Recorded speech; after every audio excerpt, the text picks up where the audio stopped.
the best.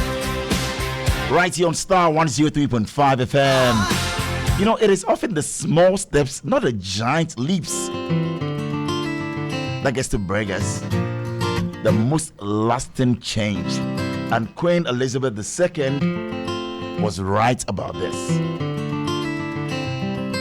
George Aide also mentioned that everything that you've ever wanted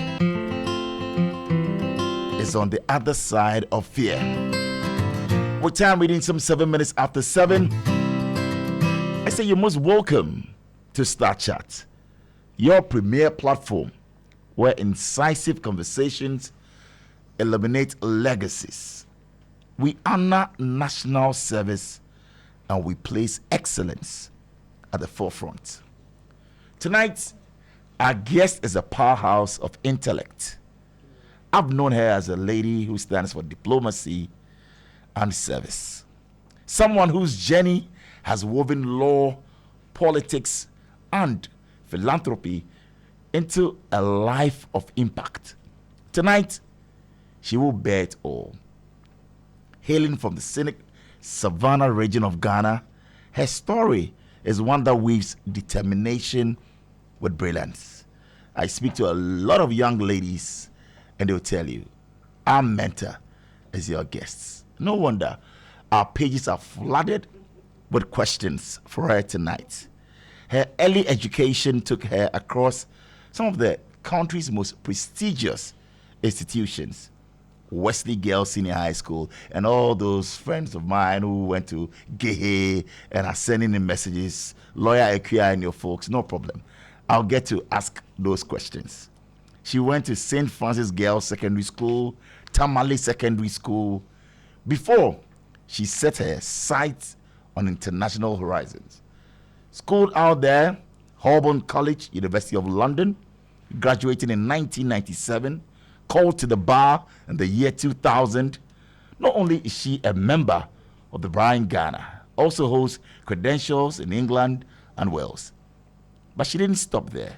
Driven by a desire to specialize and make an impact in global commerce and transport, she earned a master's degree in maritime law from the International Maritime Law Institute in Malta, where she received the prestigious IMO Legal Committee Chairman's Award for Best Overall Performance in International Transport Law. So you know who we're dealing with tonight. A colossus indeed. Pursued master's degree in conflict resolution and mediation from the Kofi Annan International Peacekeeping Training Center right here in Ghana. Professionally, her footprint is immense. Started at Say & Co., consulted for KPMG, held leadership roles at Ghana Shippers Authority, and eventually becoming the head of the authority. She also served on boards including the PSC Tema Shipyard Company Limited and the National Lotteries Authority. The senior one at that, the senior managing partner at, Petroleum Solicitors, a boutique law firm, where she continues to mentor and shape the legal space in Ghana. Wow, a stalwart of party politics as well. And of course, is the National Democratic Congress, NDC, official spokesperson for President Mahama's 2016 campaign. And she's gone out there. Just like the phoenix, she rose, weaving policy coalitions like spiders' silken web of electoral triumph. And she continues to serve as President Mahama's special aide and advisor. A tough woman, many have said. But tonight, we'll get to meet her. What is it with that role? It reflects her integrity, strategic mind, and unwavering commitment to public service. So tonight, we'll sit down with her. We'll get to know her contributions beyond law and politics. I know she's a philanthropist as well. At heart, she supported many orphanages, donated school furniture to underprivileged students, and ensured that young girls across Ghana have access to sanitary supplies through the Rosa Foundation Africa. Tonight, we welcome her onto the show. A woman who's been recognized as the most outstanding Northern Woman of the Year. That's a big one at the Northern Excellence Awards. among numerous other honors. She played a pivotal role in the $1.5 billion expansion and automation of Tema ports. Tonight, she's right here on Star Chat, a force of intellect wrapped in elegance. So whether you agree with her on politics or not, one thing is undeniable. She has carved a space.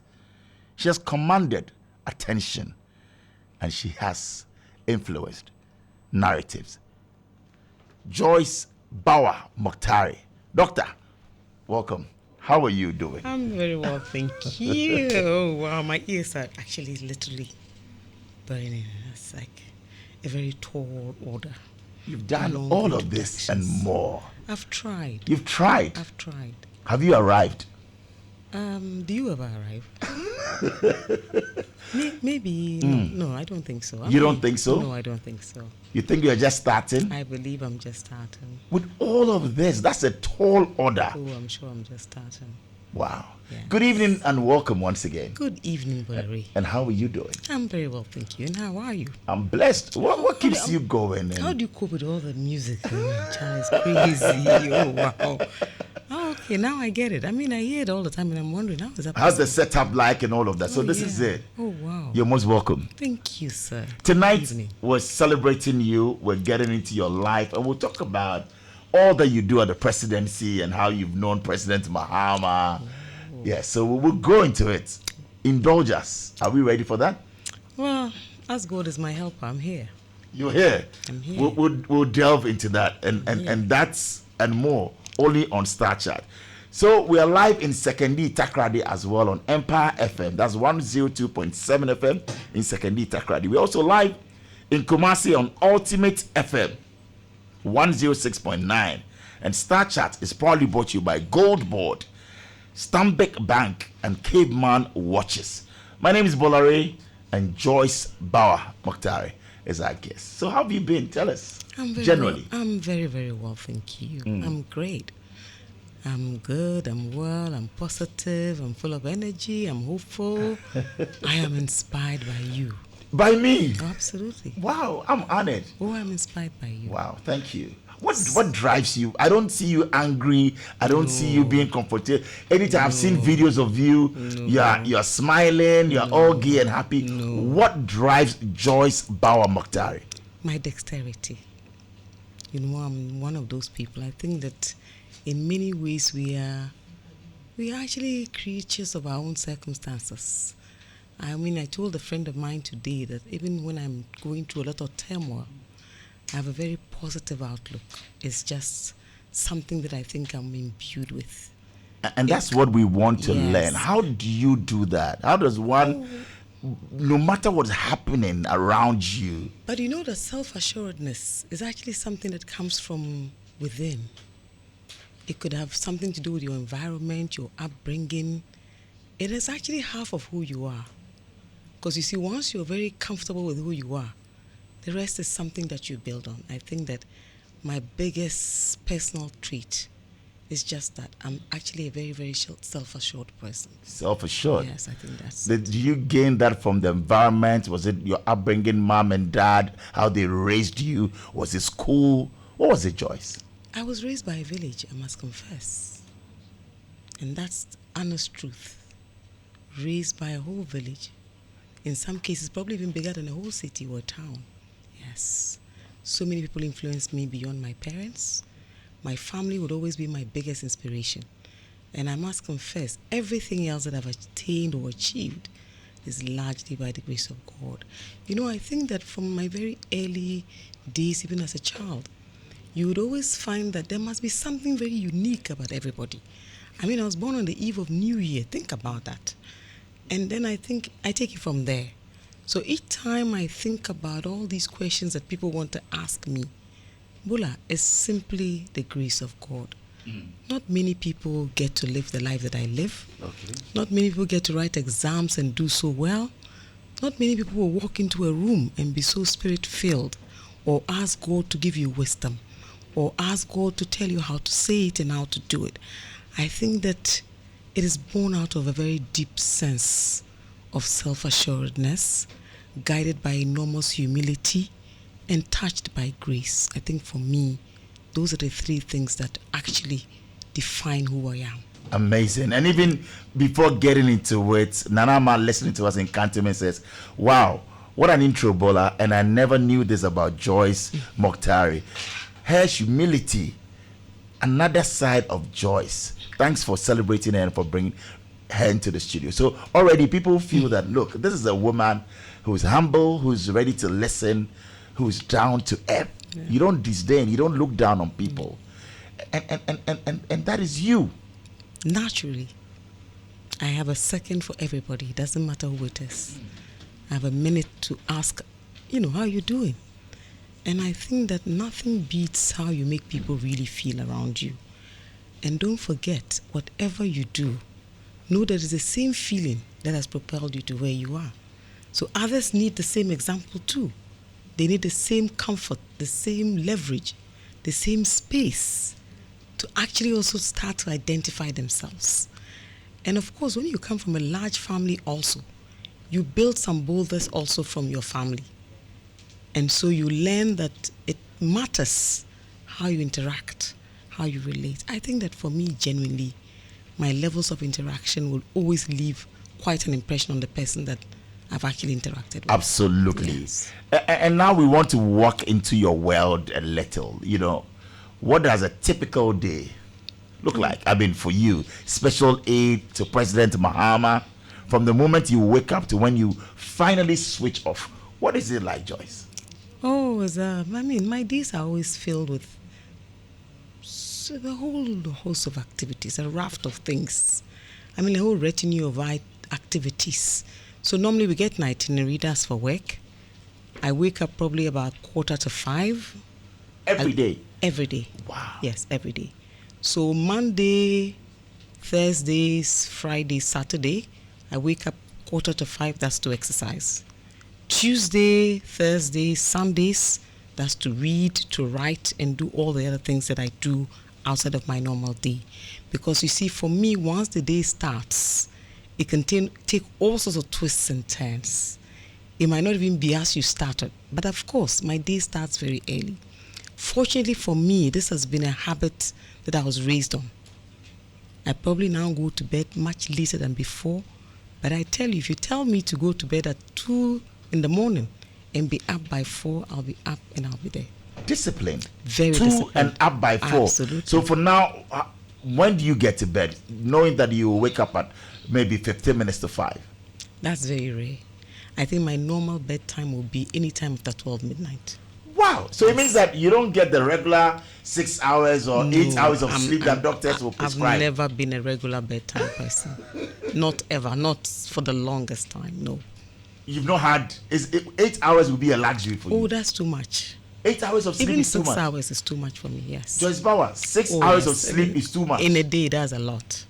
Wow. So yes. you will ordinarily do like 4 hours max. I'm still here. I'll probably get home after many years. I'll get home about 10 p.m. Wow. And that's when I unwind. That's when I find out what I'm going to wear tomorrow. That's when I find out what I'm going to do tomorrow morning before I leave home. That's when I know what time I can get to the gym. Wow. That's when I know what I have to do at home. Sometimes I actually even literally, that's when I clean. Starr. Yes. At 10 p.m. Yes. I'll get home at 10, 11. There's something. Many say that is weird, but that's your routine. It's so normal for me. You've been doing that for many years. Forever, for the longest time. I think that in many ways, you need to actually acquire or attain a good balance. To be successful, you must be balanced. To work in a man's world, you must have a good attitude. To be competitive, you must be disciplined. Without any of these things, forget it. Who sleeps for 8 hours at night? Charlie, that's a luxury. Time no day. No. That's a luxury. That's a luxury. 103.5. So you think that 5 hours of sleep should be enough? Look, if I get 4 hours straight, it's fantastic. And it's deep sleep for you, and that's it. Fantastic. These days I take these magnesium things. Yes. Yeah, it works well. It works well. Absolutely. You're on your vitamins. Absolutely. Magnesium. I don't even need an alarm. By 4:45, I'm up. You're up. Up like up. Amazing. We'll talk about life some more and all of that. But Take us back to the moment that you were appointed special aide and advisor to the president. Where were you? How did you receive that call? And honestly, were you surprised or you sensed it coming? It was a very normal day, nothing special about that day. And I think I was expecting it. Okay. I have come to realize that loyalty really defies price. So most leaders would love to have people who are very loyal to them be around them. It's not about you becoming a talisman or an image builder. I just think that they just feel more comfortable because you never know when you need just that person to either point something out to you, to remind you of something, etc. I think everybody needs somebody like that around them. And so my role, I think, since 2016 has literally become more or less like a confidant, basically.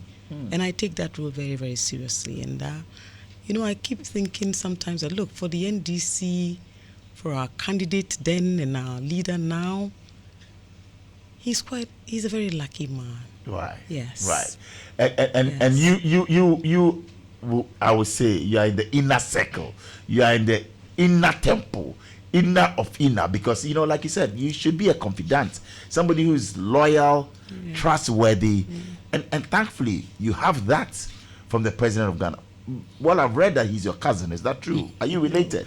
Oh, we are related, yes. Okay. But of course, you don't have to be related to somebody really. There are many other colleagues who are not necessarily of any familial relationship, yes. So, but it's the integrity. Oh yes, it's the loyalty. It's the loyalty. That's important, and of course, how much you're willing to sacrifice also. You want to go the extra mile. Yes, I think that's also amazing. And there's a lot to learn from you, I must say, Joyce. And like you said, you sensed it coming. Many, when I posted it, many also put up the question, especially I have this one from Mohammed, who's listening to us in Tamale. He asked a question, and I want to put it out to you. He said, is it true that she was headed for the Foreign Affairs Ministry? What happened? Were you expecting that, Joyce? It never even came up. Oh, it didn't cross your mind? Absolutely not. So let's set the record straight. For many, we said, she wanted to be the Foreign Affairs Minister. The president disappointed her. I've heard also renditions of that, and I have a simple response. You have a president in your family. That's enough of a history. Not once, but twice. Wow. What else can you ask God for? I think I'm one lucky middle-aged woman. I love that. So not at all. It didn't even come up, to be honest. No, it didn't come up. Right. I mean, there's a lot of speculation. You heard that as well, I guess. It's an utmost privilege.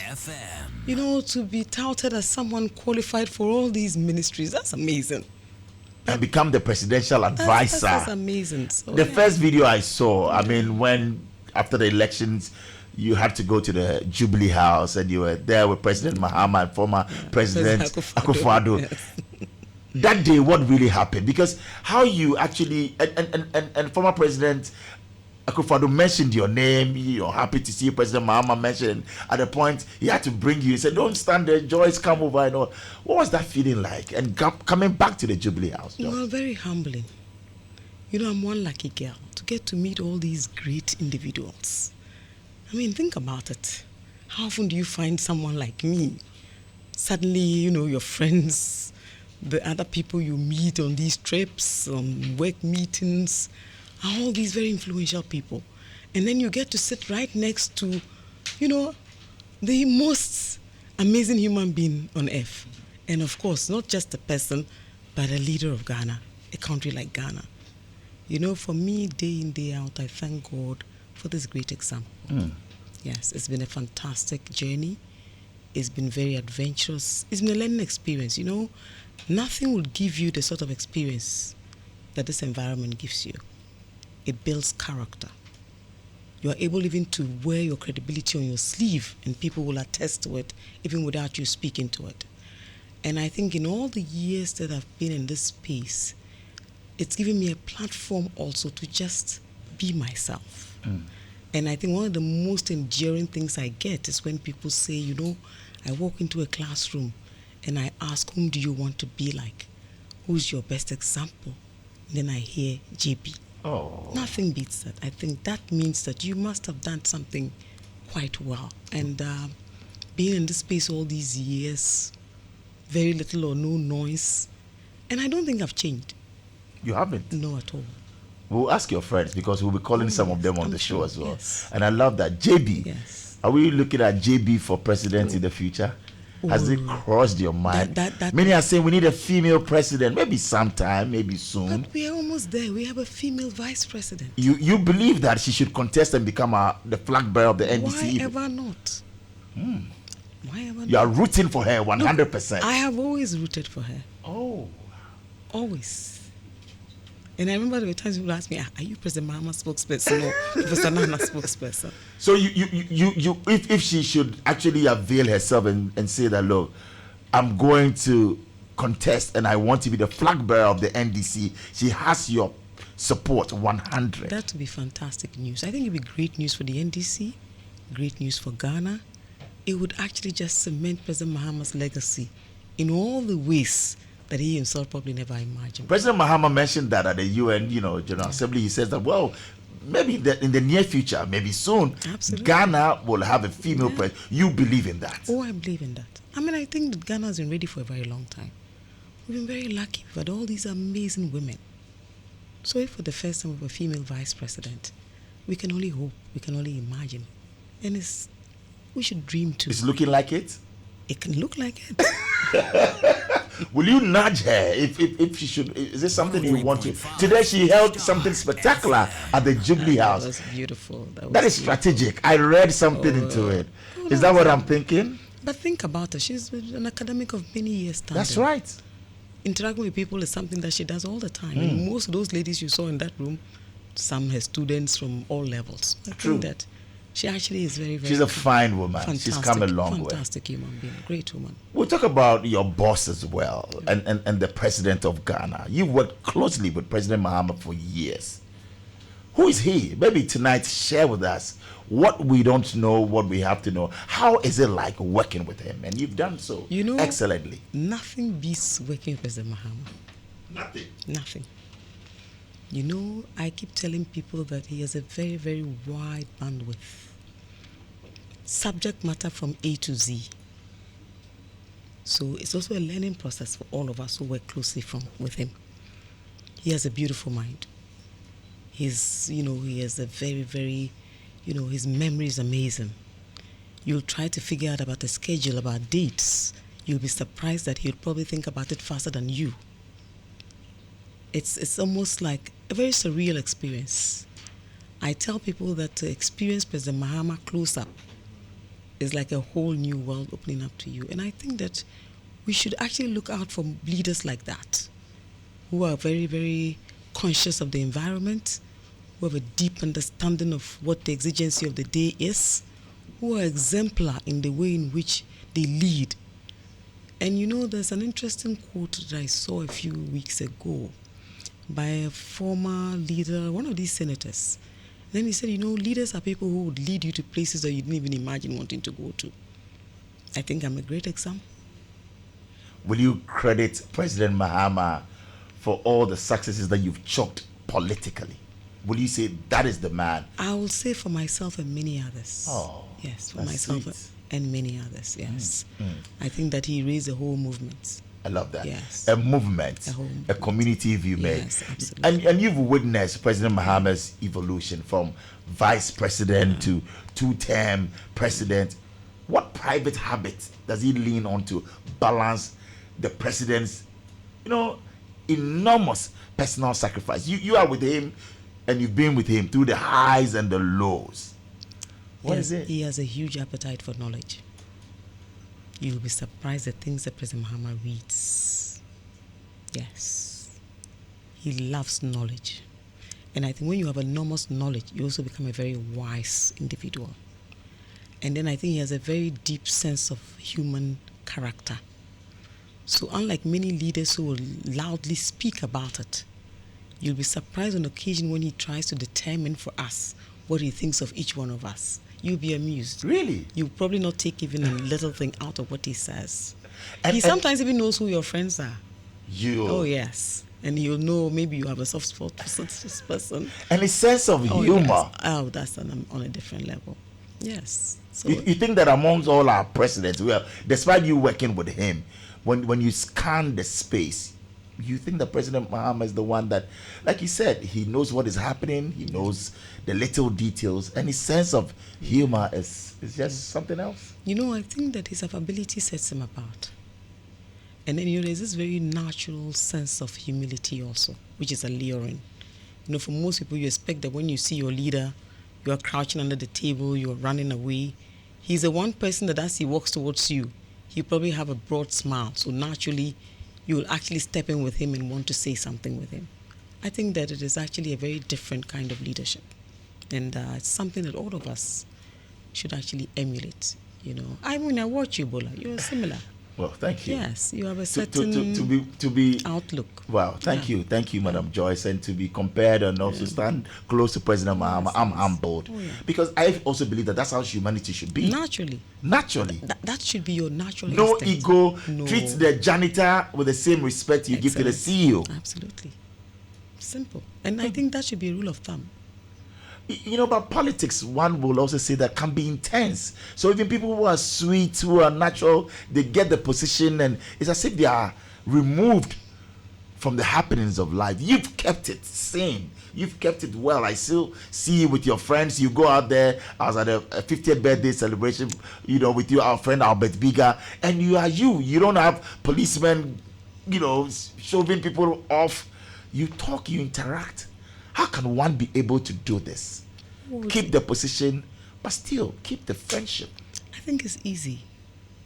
You know, and you should also have the friends who understand that sometimes things are different. Other times you want to let your hair down. But I think as you also go up, because you see, watch your leader, watch your boss. He still has friends from when he was in class 1. And they're very close. And I watch how they interact. So the question I'll ask myself, why would you want to be different? People like to relate more to people that they feel a certain affinity towards, you know. And I think that's what is closest to being human, really.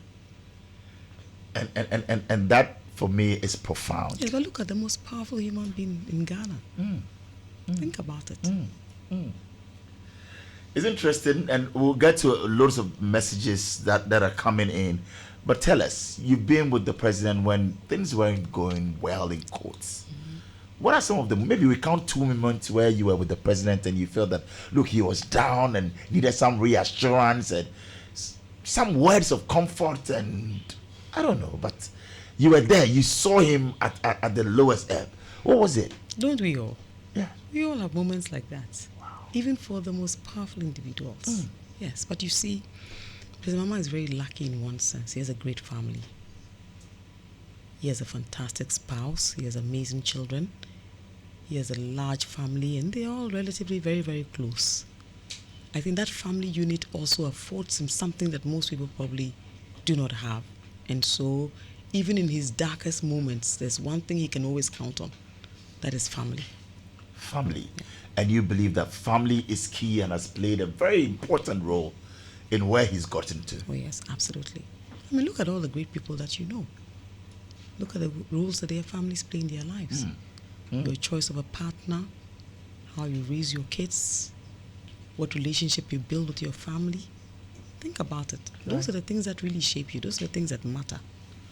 Has politics ever hurt you personally, Joyce? You know, in many ways, I would say no. No? No, when I saw that on your synopsis, I thought, really, no. No? Not at all. I mean, yes, you'd have different opinions sometimes. You'll have different senses of what is right and what is not. You might even have very, outward spats for all sorts of reasons. But hurt me, no, because that's very personal. You shouldn't take it personally. You don't take it to heart? You don't hold grudges? You don't... No. I have a very bad habit. Which is? If I have a fallout with somebody, I just cut you off. Oh, really? Oh, yes, quintessentially. I won't speak to you again. It's as simple as that.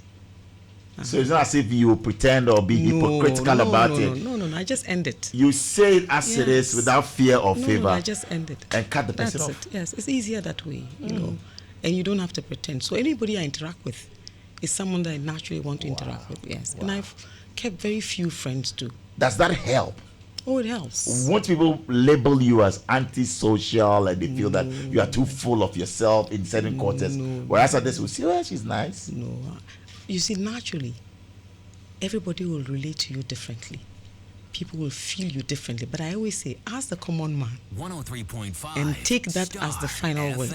Because they certainly will be speaking exactly what they felt from you. I think that's what is important. Interesting. Yeah. And what keeps you in politics? Do you have regrets? You are a lawyer, fine one at that. You are into transport. You were at one time a deputy minister for transport, and people say, well, you did well, shipping authority and all of that, maritime, you're doing well. Why active politics? You know, I love one thing about my life so far. Be it my schools, be it my workplaces, everybody misses me all the time. You'll be surprised that this morning my former boss was actually in my inbox. He had been texting to my old number. And I said, oh, that number, it has so many, platforms, it gets so busy. I'm surprised you're still texting me on that number. And then, yes, I realized that he had sent so many messages to that phone. It speaks to a very lasting sense of relationship also. And I make sure that my work would always actually speak for me. And I've had fantastic workplaces, great relationships. I've built myself, largely on hard work and dedication. Someone would think, okay, we're in government now, you can just, but you still have to take your work seriously. So, for example, in the daytime, President Mahama has meetings, all kinds of meetings. Some of them you're supposed to sit in. It doesn't even matter whether the issues relate to you or not. But you see, if you look at it from the perspective of what you learn from these interactions, then you gain so much more. And I think for me, is the depths of these meetings, the conversations, the information. You wouldn't find them in any book. So day in, day out is a learning experience for me. The offshoot is that you also get to be around the best tables possibly anybody could imagine. Think about it. Isn't that great? And that is what keeps you going. Absolutely. I mean, there's something about lawyers, and I keep telling people that for me, and the Bible puts it even better, that you have tasted righteousness because you have actually not tolerated iniquities or unfairness of any kind. Preach on. I think the same passion may have led me into law. And I still have a very fair sense of equity, of justice, in so many ways that any form of unfairness actually takes me to a whole new level. And I try very, very hard to live at peace with all men and women. But I never stop learning. And there's something, an experience to take from any opportunity, really. And it's something that we should take very, very seriously. Not just what we get or what people give us, but it's also what we also contribute to those people. Amazing. Yes. You've described post-presidency life as, in quotes, extremely difficult. That I've tasted all. You've tasted all. Yes. And you were vocal about it. With former President Mahama being denied even basic housing and office space despite constitutional rights. And you talked about it and you were passionate. What precise, maybe I should say, legislative fix, like a binding former president's benefits bill, would end this, in quotes, partisan sabotage? And I've had this conversation so many times. Not only because it has anything to do with President Mahama, he's naturally a very, very modest human being, but because other presidents have had reason and cause also to ask. President Kufuor in particular has been having this conversation because he is much older, he's lived much longer, so naturally. So there comes a time that as a people we should come to accept that we need to find ways to at least make their lives more comfortable. Look, the life of a president is not a walk in the park. Can you imagine today with the levels of indebtedness, trying very hard to balance the books, trying to keep inflation down, trying to ensure that cocoa prices are regular, that cocoa farmers are taken care of, trying to improve agric, trying to, implement the big push. And today we have great news because he finally signed the 24-hour economy authority bill into law. There's so many things to think about. So imagine that you leave office and you end up a complete pauper, or you even struggle to find a place to sleep in. I mean, look at many people who own cars. After a while, the cars will get tired. who replaces the vehicle for you? And as you grow older, you are no longer in your productive years. Who supports you in those periods? It is something that we need to take very, very seriously so that it doesn't become a part of the conversation, and depending on who is president at any given time, they determine whether they do it for you or not, or what they give you and what they don't. You see, look. So it's not as if you're fighting for President Mahama, but you feel that let's institute that. You know, I mean, even if I said to President Mahama that this was about him, he would say it's not about me. You deflect it. That's right. You know, you won't find 2 or 3 former presidents or presidents who are like President Mahama. You know, JM is a very, naturally very, very modest. That is deep. Say that again, Joyce. You would not find. No, you won't find. Not many, no. Who are like President Mahama? No, not many. Even when I travel with him and you watch the idiosyncrasies of the other leaders, you can't help but notice how lucky you are. Yes. And even some of them admit it, that he's different. And a few weeks ago, I was in a room, and then, you know, there was another president, and I was listening to the other guys literally whispering, oh, but you know, the Ghana guy is different. Oh, they said that? Yeah. Another leader? Yes, the Ghana guy is different, you know, it's just the way he approaches. Was he like that in his first term, or maybe it's the second term or he's always been like that? You've worked with him? No, I don't think he's changed at all. Okay. No, I think he's one of those very regular guys. Wow. Yes. I mean, you start a conversation and you'll see the level of his knowledge, the experience he brings to bear on every conversation. You give President Mahama a speech, for example, and you see what he adds to it. Maybe it comes with being a historian too. So you tend to know a lot more about many societies, about North, South, and global issues, about African history, about world politics. And the best part is the geopolitics of it all. He brings enormous experience to bear on these conversations. I mean, look at it today in Africa, for example. When you're looking for leaders, you would probably name 1 or 2. The first one will probably be John Dramani Mahama. I think that is something that all of us as citizens should also take enormous pride in. Maybe you mentioned the geopolitics. Yeah. I was going to touch on that later on. But since you brought it up, many are saying that we didn't handle our relationship, or we are not handling it well with Burkina Faso. You've heard that former Defense Minister Dominic Nitu was on radio this morning. I heard him and says, well, why did we invite Ibrahim Traore to our inauguration, and maybe it sparked off or rubbed off in a bad way with certain people, hence the attack. Very unfortunate. But do you also sense that in our relationship with our neighbors, we can do better, or maybe it is okay how we are handling it, especially in the Sahel region? But you know that a few years ago, there was a seeming rift between some of these countries and ECOWAS, for example. Correct. I think that in all of the meetings that I have been to, President Mahama is probably the only leader who has been able to continue with this engagement. So there's a certain modicum, at least, of peace. There's a certain attempt even to continue to engage them, to be sure that they are still within, even if they refuse to return to ECOWAS, for example. Was there tension and he's come to diffuse it to I think naturally, a level? yes, absolutely. I think so too, yes, naturally. And, some of these conversations are not things we should politicize. I always say that I would hope for a Ghana where we can agree on certain things, that we should be able to live at peace with all our neighbors. Remember that when you see your neighbor's beard on fire, literally go and help him, because you never know when yours will catch the same fire. I particularly wasn't enthused by the Honorable Nituwu's comments, especially because he's the immediate past defense minister. I'm sure he knows that there's lots of sensibilities involved. And, look, we've come from a history of coups as well.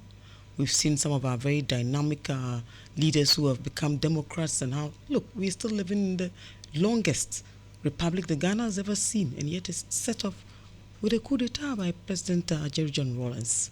So I think it's not necessarily because someone is a coup maker that you ought to ostracize them.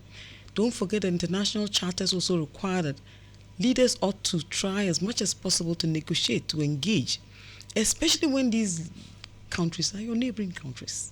So you believe that President Mahama didn't do anything wrong by inviting him to the inauguration, and we keeping that, neighborliness? No, there was a conversation going on. I think that everybody admits that sometimes it's better to keep a tab even on some of these individuals. And when you want to show exemplary leadership also, it's best that you reach out to your closest neighbors. And if you remember, even when he appeared here, you could see that he enjoyed even in Ghana enormous, popularity even here. And I think it's the same for President Mahama when we go to other countries. I mean, you've seen many people come up with conversations about how they wish he was their leader and all that. I mean, that's on a lighter side. The Nigerians are just, I see it on social media. Thank you. Yes. So let's acknowledge that people are different. Democracies are different. We've had histories of coups and all of that. So we've all come from somewhere. It won't be right to just say that just because someone has come into office because of AC. I think that is not necessarily the right thing. We shouldn't push this. No, we shouldn't. And it's unfortunate that in recent times what has happened, but I know there's a lot of negotiations going on. President Mahama has had phone calls with them. He's visited the victims. I know that the foreign minister is currently on a 2-day working visit to Burkina Faso. I've seen the reception has been very cordial, very warm. Of course, there's regrets for what has happened, and it won't happen again. What we need to do now is to ensure that we secure the lives and safety of people who are trading. You can't possibly say that you're going to stop trading with Burkina Faso, for example. Have we put measures and adequate measures in place in terms of security measures? That's why the best thing is to visit the country. Correct. Because they would also support you. I don't think that any leader will be happy that people like that have been attacked. I mean, harmless people, traders, for example, they don't deserve this. Certainly. Unfortunate as it is, we have to find a lasting solution to sustain the peace, to sustain the safety, to ensure that our borders are also safe from such future attacks and all of that. I think that every effort is being made to use diplomatic channels to ensure that these things do not happen again. The idea is not to inflame passions, for example, and the idea is to ensure that as much as possible we use negotiations and diplomacy to ensure that we will you then call on the former defense, minister Dominic to maybe to tone down or come to the table, let's talk, or be diplomatic, or you feel that he's going out of space?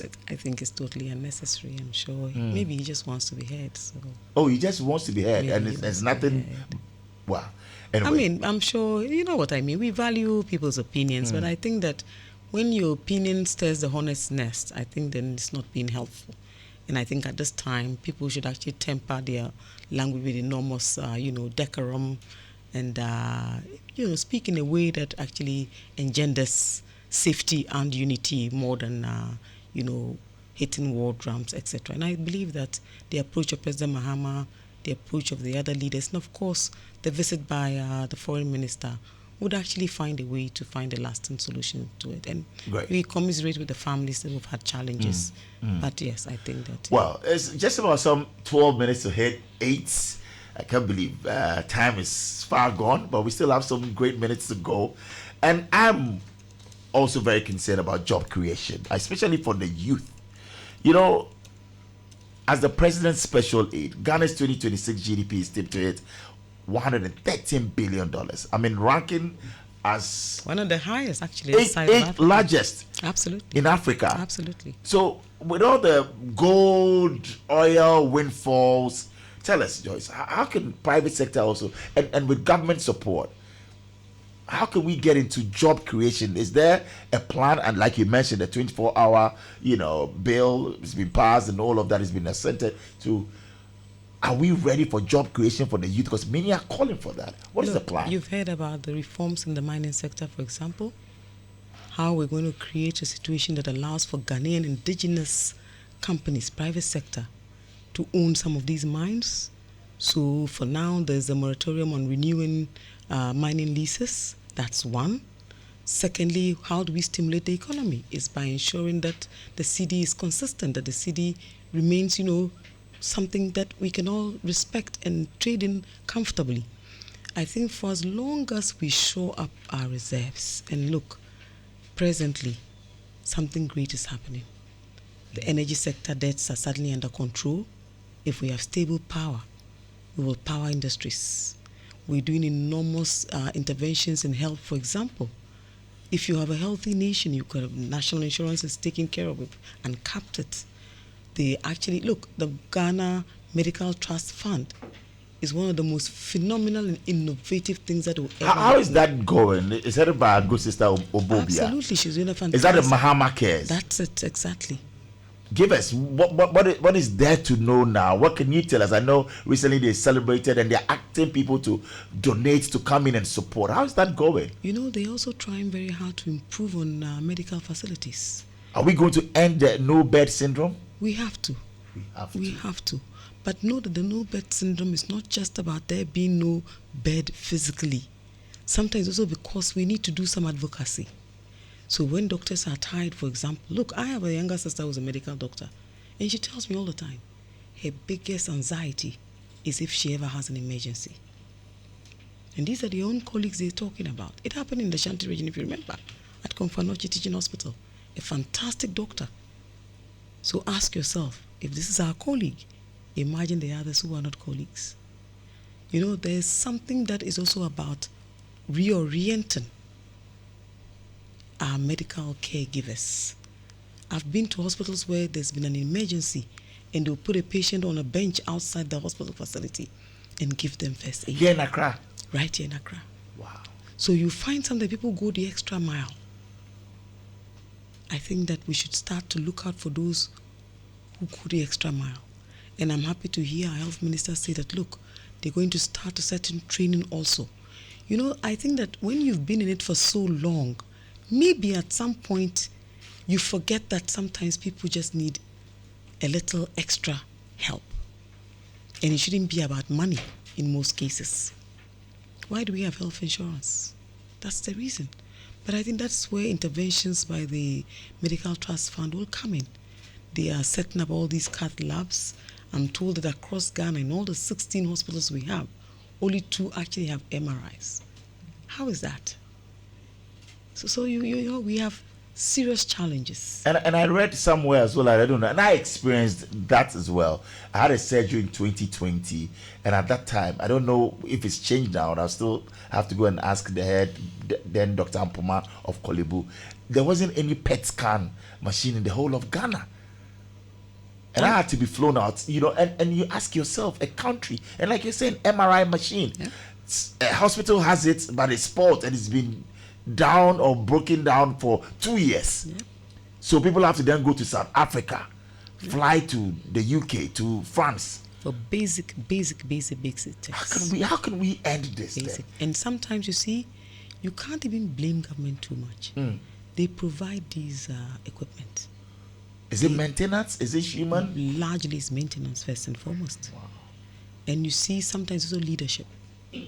Because you must monitor, you must supervise. Some of these equipments are very delicate. You know, they don't go on for too long. Why? People wear pacemakers and they run on something. So if you have equipment in a hospital, they run on something too. And that is a challenge. But I think that supervision is also not as strong as it should be. And I'm actually particularly delighted that currently every effort is being made to provide health facility in a hands-on way. You know, I'm sure you can tell that there's also some renewed motivation also. And when doctors realize, or medical, providers realize that every effort is being made, I'm sure they'll meet us halfway. I think that I'm enormously proud of what they're achieving. Look, there's 2 things that I've always maintained.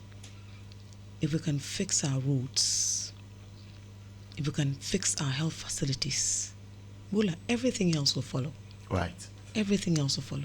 I'm happy that you're talking about the maintenance culture. Absolutely. And also attitude of people. And I believe that we need some orientation. It is advocacy that all of us must take very, very seriously. So maybe the Mahama Cares should get in there. I want to see them get influencers to get people to educate. Let's be out there with an outreach program. It is because you go out there. I had a friend 3 years ago, the daughter died. Also another one recently, the son. And we don't have defibrillators or what it is, a life-saving device. I know. Yeah. Outside, you can have it, at bus stops, everywhere, yeah. at sports, stadium. But here, even hospitals, they don't have that. No, they don't. And an electrical shock to the heart to stop dangerous, irregular rhythms. Yeah. So somebody gets into a cardiac arrest, and we don't have that. Little things, basic things. And some will tell you that because, we had them and people don't take good care of them, so they got spoiled. We can also make a requisition, and we left it at that. And I've seen healthcare. It is no excuse. There's no excuse. There's no excuse. And not in the 21st century. Yes. So I like the fact that for the first time, government is refocusing on these things that matter. There's a whole conversation around vaccines so that we're able to be self-sufficient also. Okay. There's a whole conversation about retooling many of these medical facilities. Is President Mahama passionate about this? Is he involved? Beyond passion. Okay. And I'm sure you know what him and his spouse have done even privately to improve maternal mortality, to build facilities from their own pockets to support maternal, health and reproductive health. I think that, sometimes individuals are also driven by the things that matter. There's a story he tells about his brother who had polio and how it affected his life and how he even ended up losing his life. And it is why he focuses so much on these vaccines. Bola, a lot of positive things are happening around us. And like I say, even if we only do 3-4 big things, take for example that next year by this time, the main hospitals we have are all well equipped, being run effectively, managed well. The health insurance is now fully operational. Mahama Cares is on stream. Imagine what it will look like to have a very healthy nation. Are you going to fix our roads before 2028? We are on, and you can see the big push is on everywhere in the country. All 16 regions are covered. I hope we can also add the light rail. When you look at the levels of traffic congestion now, especially in Greater Accra, it's crazy. It's crazy. I go out to jog at 5 a.m. In the past, at 5 a.m. is very quiet. Now you find that at 5, people are rushing for what few public vehicles are available. In the evening, staff are anxious because they don't even know how they're going to get home. And note that we have a country where when there's heavy traffic, public transportation doesn't even want to move. So that's when normally the state wants kicking. But over the last 8 years, there's been no investment. And you see, because of this extreme partisanship that we have, even interventions that existed were grounded for fear of credit being given to another political party. So if we can start to work and improve on modality. Madam Joyce, it's not if we can start. Are we going to do something? Ayalolo was there were other, like you're saying, state transport. And you are a transport person. You know it. Look, in and out. No country has developed without a good transportation system. Look at all the developed countries. Are you going to fix it? We have to. Two things we can do.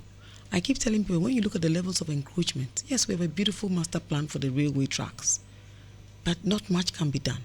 But we can have light rail for the routes that matter, even if it's not everywhere. Noting that also rail transport is also very expensive, especially because you don't have the requisite infrastructure. So we can start from somewhere or continue from somewhere. Wow. Look, a few years ago when I started working at the Shippers, our office was in the Central Business District.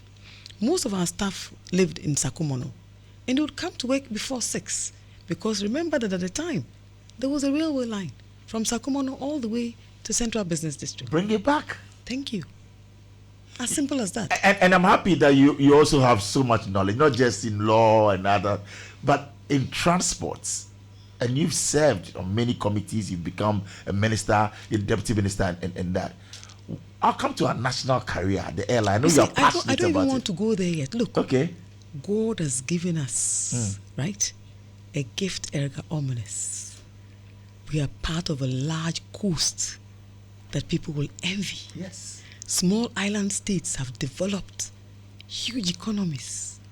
Look at Singapore.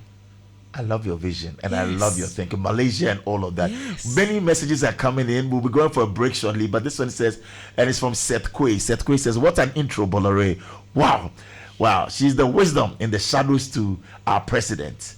Joyce, you rock. JB, all the way. And Evie also listening to us in Hachu. Evie says that I think institutions like GPHA, MPA, Gold Board, they have some money. They can be tasked to buy these machines. I think that Mahama Cares, they need to look at that way as a form of tithing. Well, what do you think? Well, so she wants to know, what do you think? So maybe government, state institutions, because we need that. People can't just be walking, they feel dizzy, they just will collapse and die. Let's avoid this business where corporate social responsibility funds are used for all sorts of things that they actually should not be used for. That's one. Secondly, I think that beyond providing medical facilities or equipment and retooling, it's also about lifestyle conversations. I love that. You know, in some environments, exercise is a big part of people's lives. Watching your diet, for example.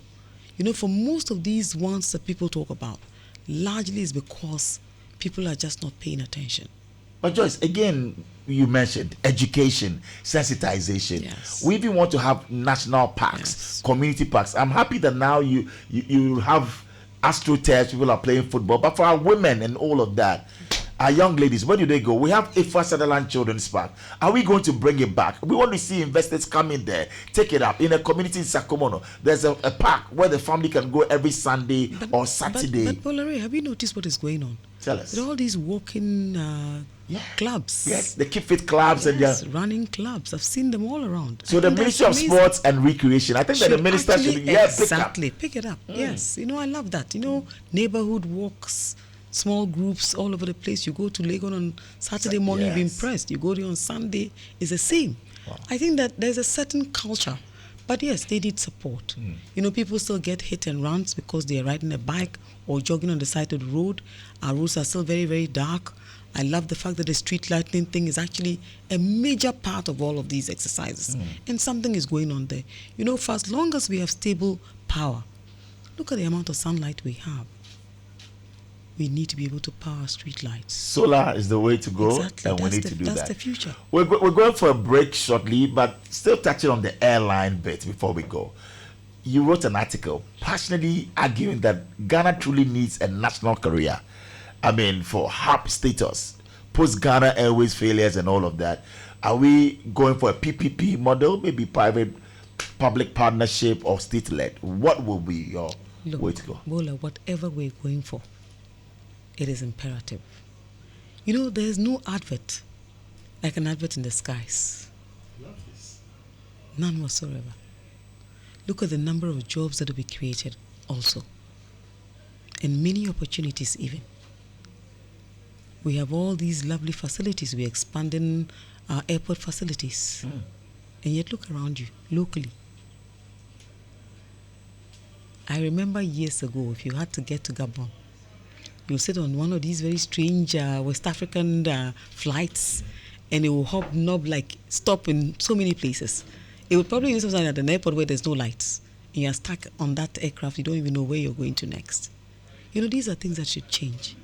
I'm hoping that with the AFTA in particular, they need to focus on these things. Because look, if you improve transportation within Africa and West Africa in particular, you solve half of the problem. Right. Ease of movement should not just be about visa waivers and passports and all of that. We need careers, and the national career you are rooting for. Nothing beats that. Nothing beats that. Because you mentioned, I mean, in all of this, we are promising jobs, hospitality ripples, national pride, and I think that is about time. There's a committee that's been set up, a 10-member committee. You're part of it. What are the timelines, Joyce? Well, I think they were given a year. Oh, a year. Yes, they've actually submitted their first report. They're just trying now to shop around, find out whether a partnership with an existing carrier would probably do it or start afresh, etc. Don't forget that there's things to do with licensing and permits and saving names also for the prospective business and all of that. And we also need to start to train people who will be working and manning these ones, etc. So there's a lot of conversations going on. I'm hoping that maybe in the next few months, and I've heard the transport minister speak to the Look at what MPS and the Port Authority have done for Ghana. Meridian Port Services, fantastic job that they've done. I mean, remember what that side of the port used to look like. Yes, you know, I used to work there, so I know. Look at Takrady, if it comes together. I think that these are things that create futuristic opportunities. Those days, if you remember, ships will be at anchorage and people will be calling you because, you know, they're waiting for crude oil and it's not coming. The draft used to be such that, you know, you'd have to wait for the draft to increase before the vessels were called. Suddenly we have 16 berths. They are amazing. You don't hear about this. You don't hear about congestion of the port anymore. I'm looking forward to a jetty. Yes, I'm looking forward to water transport being improved from Tema to Accra. We should make use of our waterways. We have so many waterways. We have so many. Look, dredging should be a necessary part of it. Right now, a lot of pollution in our water bodies, destroying everything in it. And I think that presidential advisor, you should get into it. Look at the Odo River. Imagine if people can move from wherever, Achimota, Lugbushi, to Circle on the Odo River through Tesano. Do you know how many pilot projects have gone on? Really? In On that that? enclave. But we need to action, madam. Excellent. We're going for a short break, but tell us, what kind of music do you love to listen to? We want your music to play during the break. What kind of music do you love to listen to? When we come back, it's going to be about you and the lighter stuff. But tell us, what kind of music do you enjoy? All kinds of music. Like when I walked in here, it wasn't bad. Oh, it wasn't bad. It wasn't so bad. are you into secular, gospel? Oh, I love all of them. All of them. When All you are of them. jogging, when you are exercising. Oh, when I'm jogging, I like all of them. When I'm having like... Who's your favorite? Oh, I don't want to... Locally, maybe. No Okay, comments. so I like all of them. all of them. All so of should them. we play something from... All of them. You want to be non-committal, I All know. of them. The diplomat that you are. I love all of them. I know, but is it a female? Is it a male? Which one will... All of them. You All see, of them. these days the boys are complaining because there's been so much girl child Girl child. that suddenly the Yeah. men are complaining. So Okay. please, All right, so we'll play something from... gender parity it is. Gender parity, I love that. Coming from a woman. You know, maybe Kwabna or something. I don't want to do the Sarkodie Stoneboy Shatawali rift. So we'll do something from Kwabna. Oh, so you get that too? Oh yes, I do. Okay, I do interesting. get that. Okay. So DJ Mono, just take it there. We'll go for a break. When we come back, there's a lot more coming right here on the show with time reading some 6 minutes after 8. So Mono, if you're ready, let's go. Okay. Are you ready for us now? Okay. Bola Ray. Bola Ray. Bola Ray.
Advisor Joyce Bawah. We'll come back and talk about love some more. And yes, going for a break. But Game listening to us in Boshe. Game says that she's a sweet woman, very eloquent. You get that? Wiggy girl. Oh, you know also that You speak well. I mean, my wife says it. I mean, she says, look, this one lady, impeccable English. And you speak Hausa too, eh? I try. You speak Chianachi, won't it? I try. You try. Which local dialect or I language? speak Gonja. Gonja is okay. Gonja is okay. Okay. The others I make an effort. You make an effort. You are very beautiful.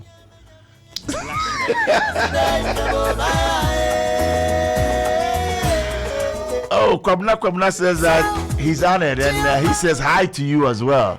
You missed this concert anyway. Oh, I do. I mean, look, he's amazing. And, You love know, Kwabna. Oh, I follow everything he does. Wow, Yeah. wow. You know, he's one of those ones, very flexible. Yes. And, yeah, I kind of like him. And he's engaging in all sorts of things that are quite interesting. Fantastic. We're lucky, you know. I think in terms of creativity and the arts, We're doing very, well. very well, yeah. Okay, we'll come back and talk some more. We're 10 minutes after 8, right here on Starr 103.5 FM. We're going for a short break. We'll be back with more.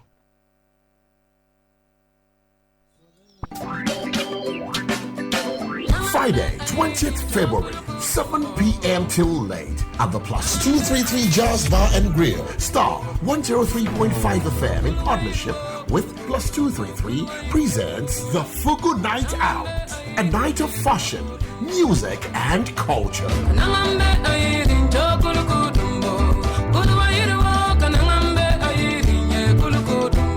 Stretch your butter curry, show off your fugu, and be part of the celebration that everyone will be talking about.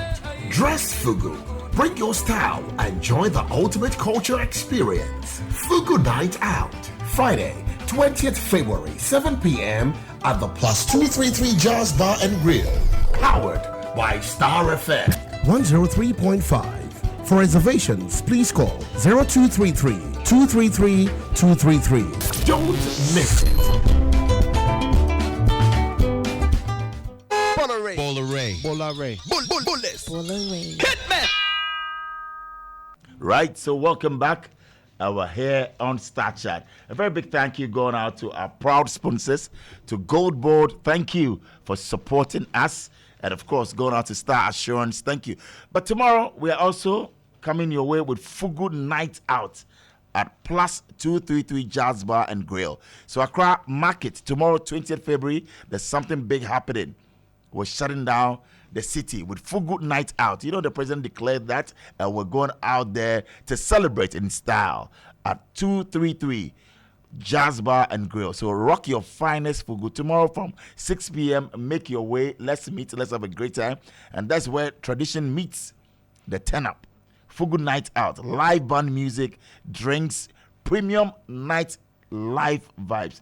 So Joyce, you'll be my date tomorrow. You have to come. I'm looking forward. You're looking forward to it. I love this. Fugu, you have a Fugu and rock it in style. Oh, you know I have them in all sorts. I know, and sizes, in all yes. sorts. Yeah. Yes, So tomorrow yes. we want to see you there, powered by Star FM. I don't know, how do you wear Fugu at night? I mean, At night? Oh no, you feel comfortable. I know they do during Damba and all Damba that, Festival, yeah. I didn't know about. That's why we're setting the I pace. didn't So know about tomorrow going to night, class. How are you going to dance in the smoke? we'll do that tomorrow, and we want to see you there. So it takes me back to, how did the president take it? I mean, he's handled that. People thought, oh, you know, look at this negative comments and all of that, but he turned it out into something else. They were mocking him. He was wearing a blouse, a parachute, and all of that. You are close to him. How did he take that when it came? Were you in Zambia, by the way? Mm-hmm. Oh, you were. So when he saw the, let us in firsthand, what was it? What did he say to you, Joyce? You know, he missed it for the first few hours. Oh. And then suddenly it struck him. But you know, the best part was how Ghanaians took it by storm.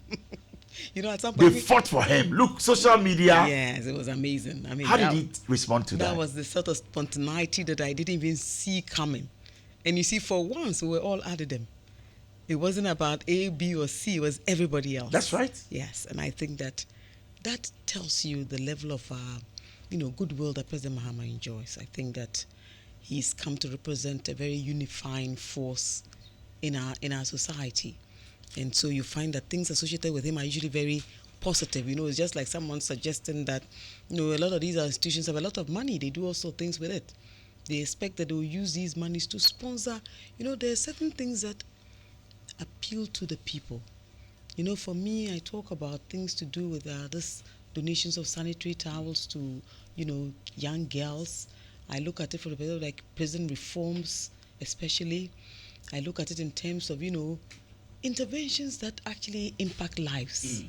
And these are things that sometimes we actually gloss over, but they make a huge difference. You know, look, to be a young girl in a disadvantaged community and be unable to afford basic hygiene products is something you cannot begin to imagine. They can even drop out of school because of that. So these are soft things that we should all start to look at. Or a conversation around, you know, the boy child and why they're not in school. You know, or looking at the ramifications and the impact of galamsey, for example, on our water bodies.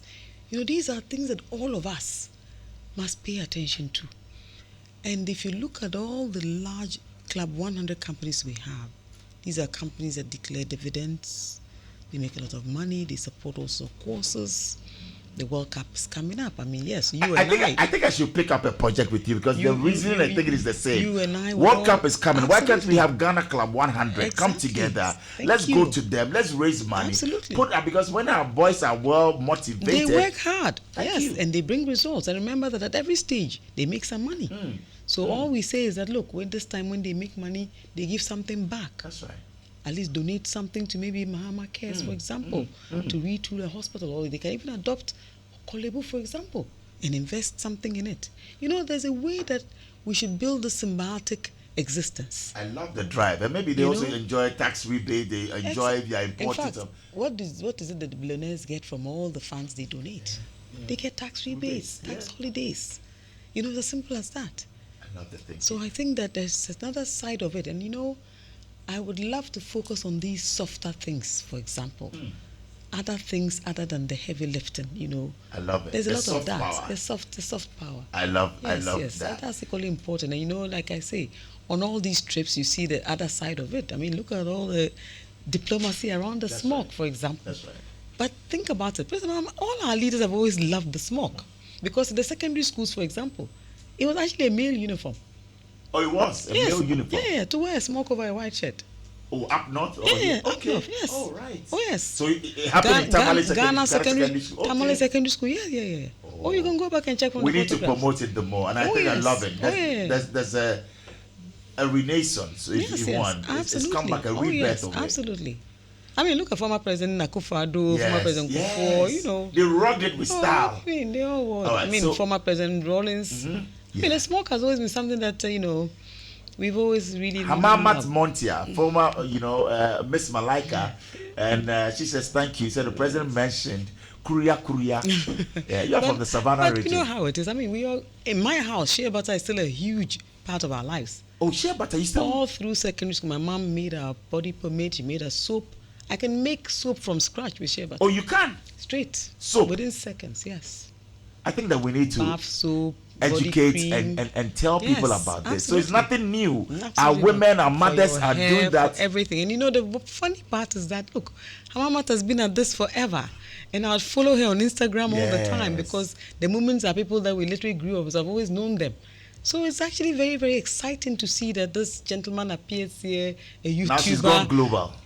I watch how her numbers have increased on her pages, and I find that so interesting. So she says she's giving you a free massage. Oh, tell her that I'm grateful. I'll take it happily, but of course, mine will not be as exciting. Now let's talk about growing up. I mean, young girl from the Savannah region and all of that. If that young girl should see you today, what would she say to you in your mind? But I contributed to a book, a compendium of stories, to my younger self. Oh. Yes, it's one of the things I enjoy doing. Oh, my younger self will be happy. You know, like Bola, I say to myself, my mother's sense of feminism and empowerment will certainly not be like mine. My mom was born in the 30s, the 40s. Our sense of liberation is exhilarating. Nothing beats that. I mean, today, what stops you, a girl from Savannah, from moving all the way to the very upper echelons of life, really? We've moved on from there. I think that for us now, genuinely, what is it we're waiting to achieve? Nothing can stop you. Absolutely nothing. So growing up between Wesley Girls, St. Francis, Tamale Secondary School, what defining moment first told you that, look, you were meant for leadership? You know, I don't think I ever knew a concept of leadership, personally. No, I didn't. Not at that age. But you'll find, for example, that I would lead most club conversations. I would lead the writing club issues. I think I was a very precocious young girl. I was very curious from a very early age. And man, I could read. So you see, my vocabulary is like next to nothing. It's so easy for me. I love to play with words. I still do when I have time. So I think growing up, one of the biggest things about life was just the fact that we had so many books around the house. So we could all read, and there were so many of us, very bright children. So you always say, oh, many of us, so many of us. How many you growing up? How many children? Oh, there's 8 of us. Starr 8 FM. Okay, 8 of you. All girls except one brother. Oh, all girls. So 7 girls, 1 boy. 1 brother. Whoa. Yes. Whoa. Amazing. My mom ran an army. Girls, you've studied law, maritime law, conflict resolution. Yeah. At your core, Joyce, are you more of a fighter? Are you a negotiator, or you're a bridge builder? I think I'm a bridge builder. I like that better. Yes. I think I'm a bridge builder. I love knowledge. Okay. I love to learn. I love to share. I like to work on my attitude. I also believe that wherever I find myself, my image plays a very huge role on whatever it is that I'm doing. Right. Yes. And I think when God gives you that, you put it to your very best advantage. And that's you doing. Yes. I mean, being the younger sister of a former minister, Yeah. Utiku, Yes, Fisa Jaba. that's my big sister. That's your big sister. Yeah. She's in the MPP. Yes. How was it like, you in the NDC, and you were all very close to former, I mean to the president, to President Mahama, and she to, Nana Addo. Did that dynamic create pressure? I wasn't even Inspiration? conscious. I wasn't even conscious of it. You weren't? No, at all. Interested. It didn't come up in family discussions? No, not really, no.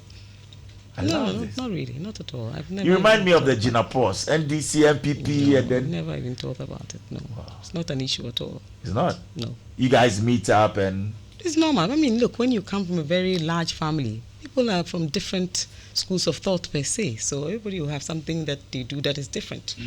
I think it's the same for many families, really. So it's not news, basically. Wow. Yes, and I think that it's great also because in a way, it allows for other people. Look, we inspire so many other people. Think about it. And I will look around us. There's so many young people that we all work with, whether they're in the MPP or in the NDC. Correct. We are encouraged by one another. We are motivated by each other. I've watched a younger sister of mine who was in recent times taking a very, very large stage now and doing very, very well.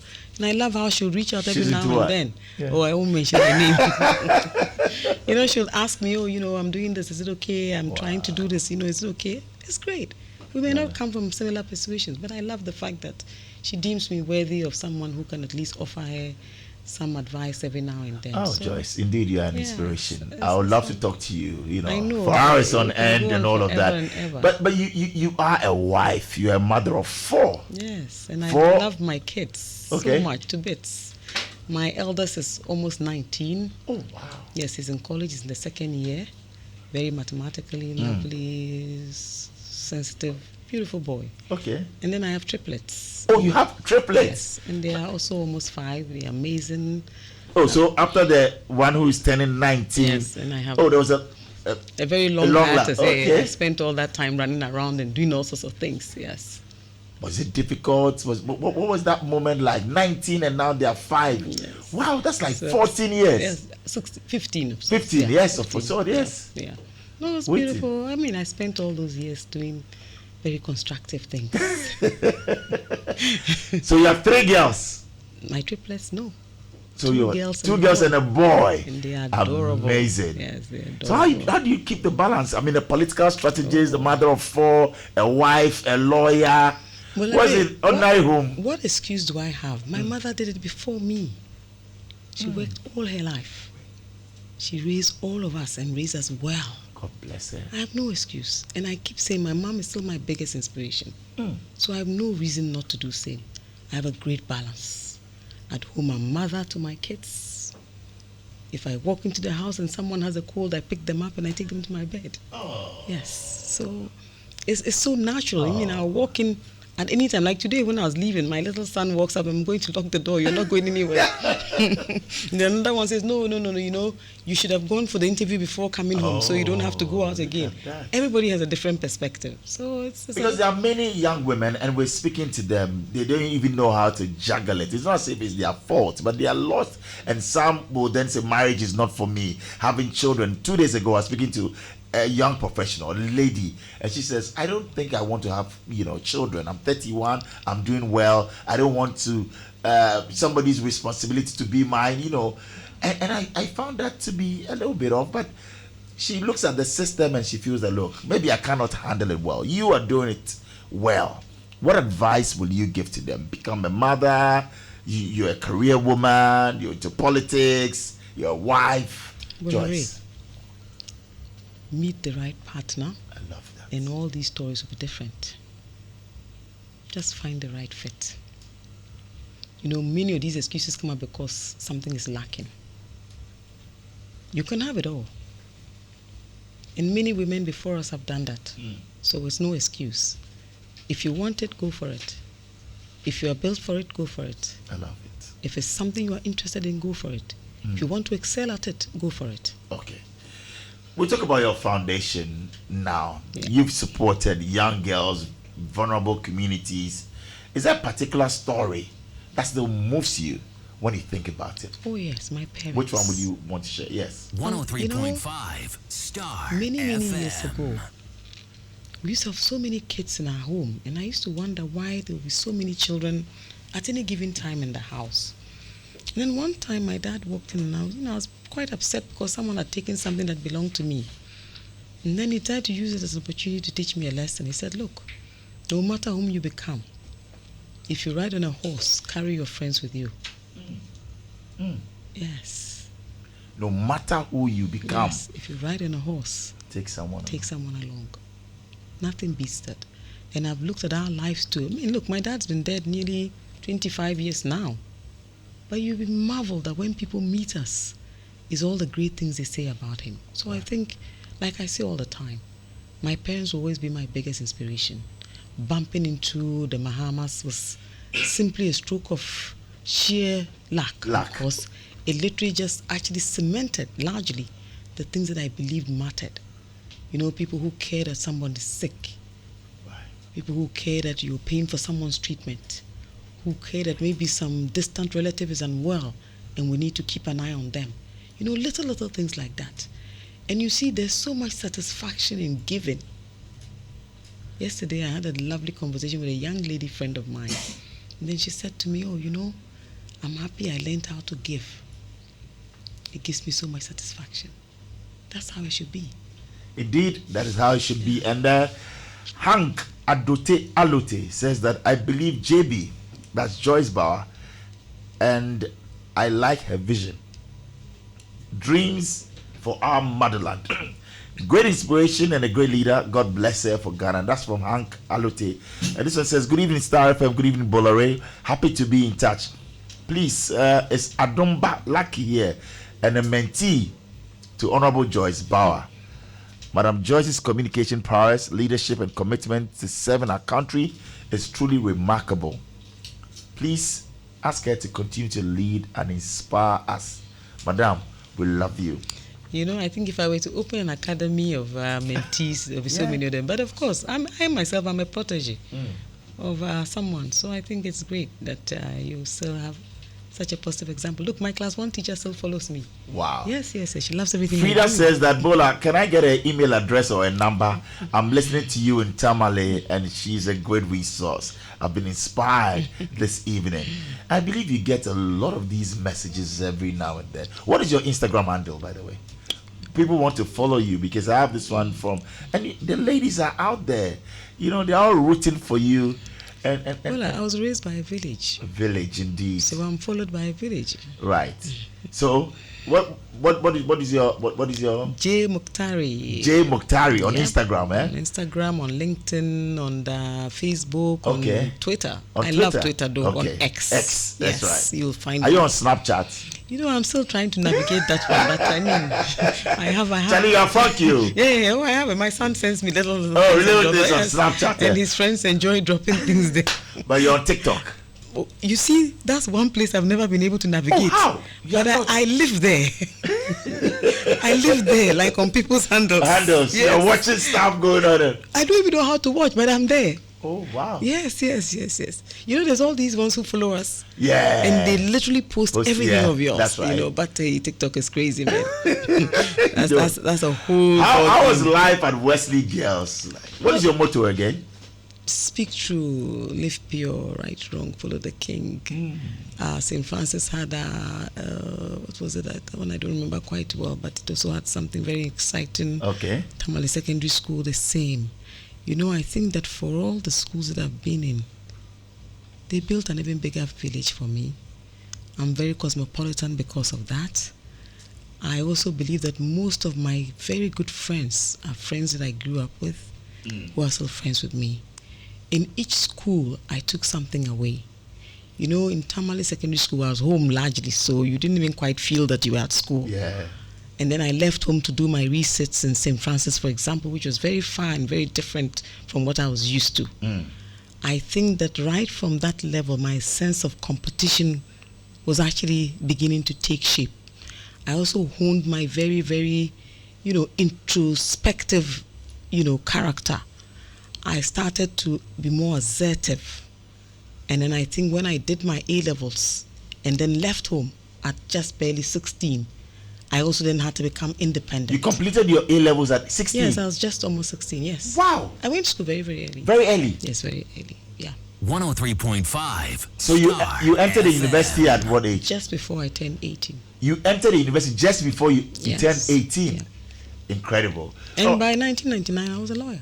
By 1999? Yes. Yeah. Brilliant, lady. Yeah. Well, so Paul, who is with the Lands Commission, says that please tell Madam Joyce I'm a secret admirer. I like the way she carries herself. If she wasn't married, I would have gotten in there. Hey, really? No, you get that? Oh, everybody gets that all the time. You are married. You should stay off. I get. I have an uncle who works with us, and he has a joke. As soon as he sees anybody acting too interested in me, he'll start calling me Mrs. Mogtari. And then when I ask him, I say, "Oh, I want them to know that you are married." Because when you are okay, they'll say Joyce Bawah. I don't know. Yes. We have to add the Mrs. Yes, add the Mrs. People are saying you are cute. You are 50 yet? I am more than 50. You are more than 50? Yes. Wow. Yes. So it's going out to, Felix. Felix says that I think she's my age mate, 44. No, I'm older than you. You are older. Yes. So she's older. And this one is from Enoch. Enoch says that please ask her what is President Mahama's favorite song.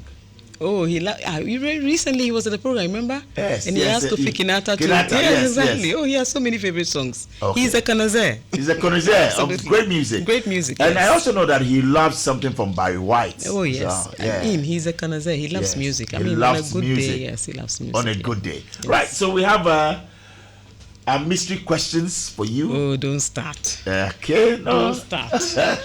Don't so start. Please dig in. Oh, let's just see. Don't start. Aha. So the first question, no, it's nothing dangerous or outrageous. Cool. Oh, this is funny. This is funny, eh? Read it out for us, please. Who are your top 5 performing ministers under the current government? Correct. You see this one. I'll take the 5th Amendment. Oh, wow. You can't plead the 5th. I will sign. Oh, how? Madam Joyce, you say that's it is. I'll sign an affidavit. I will do anything the back. Lawyer you. Yes. Oh, you can't tell us the best 5. I will do anything but. If you take the best 5, what happens to the other 5? That would be so unfair.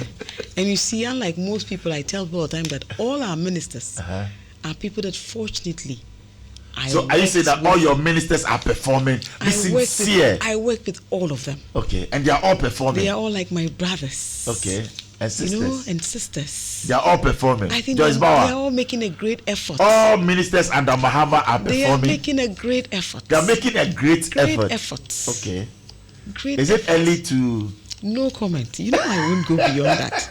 You okay. see, So this even from my days of a very, very unminted, spokesperson there today. I'm one of the few who has never been sued by anybody. It's true. I know you've done so well. Just when to stop. This question, I'm exactly where I ought to stop. No problem. So this I've heard people calling for a reshuffle and I was all coming of to that. I've heard Is it in the offing? Of course, it has to be at some point. You can move them around a little bit of chess just to, even generate some excitement, create more. Is it imminent? Is it close? Is it? Well, I have no idea, but I'm sure that it's something. Within a month? Well, let me speak the civil servants English. It's in the offing.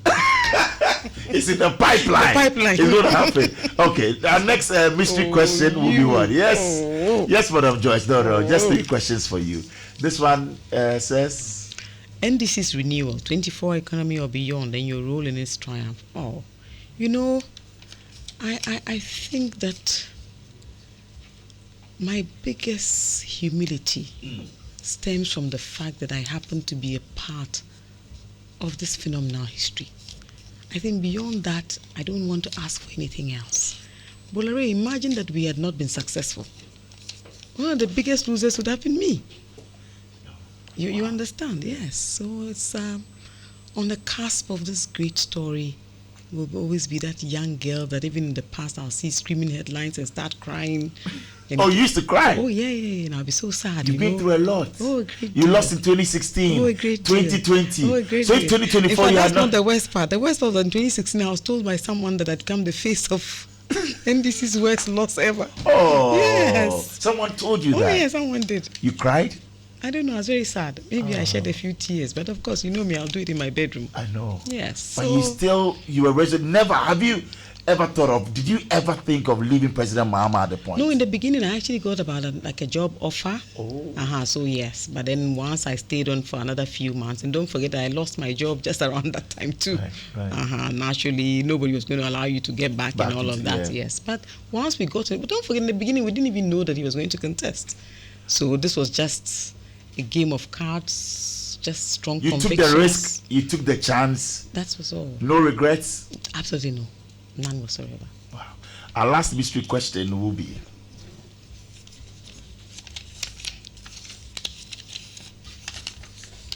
yes, If you had power to reform one institution in Ghana tomorrow, which would it be and why? Oh my goodness, that one would certainly be for me. which one? It would be roads. Roads. Yes. Across Ghana. I would shut my eyes for a minute, literally just lift my magic wand, open my eyes, and we don't have all these open drains anywhere, clean gutters if they even have to be there, clean streets, all the bridges are in good shape. Think about it. When the rains start, it can be very depressing. You know, when the dry season, so naturally we've all moved on quietly. But as soon as the rains start, May, June, excellent. So yes, if I had, it will be the roads. it would be the rules. sector. I'm happy that the president is focusing enormous attention and commitment of resources to improving upon our road network. I mean, think about it. You can't even drive from Accra even to Kumasi in peace. You know, people are really struggling. Look at the road crashes, for example. Most of them are because the roads are mostly not more trouble. That is something that I Well, want to. thank you Yeah. for joining us. And if you were to pick one song that reflects your personality or your journey, what will it be? Madam Joyce Bawah Mogtari, I will play that for you. It What will song would still it be? be Prayers Angelina. Angelina, and you're going to dance to it because Messi, watching us in Of London, says all that of- you are a good dancer. And Bola, Oh, that one is not true. Oh. Of all the things that I know how to do, you don't know how to dance. dancing is not one of how? them. Oh, that This one. one says, beauty with brain, my role model, continue to show us intelligence, confidence, and grace. One day, she'll be the president of Ghana. Bola, mark it. That's from Hajia Redemption. Listening to us. Thank you, Ajay. Hajia. So Angelina is coming up now. But I'm Joyce Bawah. Thank you very much Thank you for joining very us. much. Thank you. What a program, what a show. Lovely evening, lovely Oh, conversation. well Thank spent. you. Thank you. you very much. I look forward, and let's hope that things will get better. Amen. For the generality Amen. of the citizens. Amen. Yes. We wish you well. Thank you, sir. Thank you. And what an evening. Thank you all for joining us right here for another great edition of your favorite personality show, Star Chat. My name is Bola Ray, and Madam Joyce Bawah will be giving us some steps in the studios. I might join her at the point. Let's see how it goes. Thank you, Ghana. Good evening, Ghana. We're out.